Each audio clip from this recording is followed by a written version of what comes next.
Alas.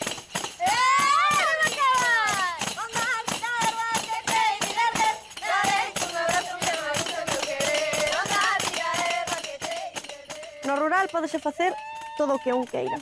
Todo o que se che pase pola imaginación, tendo recursos e, sobre todo, tendo ganas, pódese levar a cabo. Tú conto que hai moitísima xente maior que igual está sola toda a semana.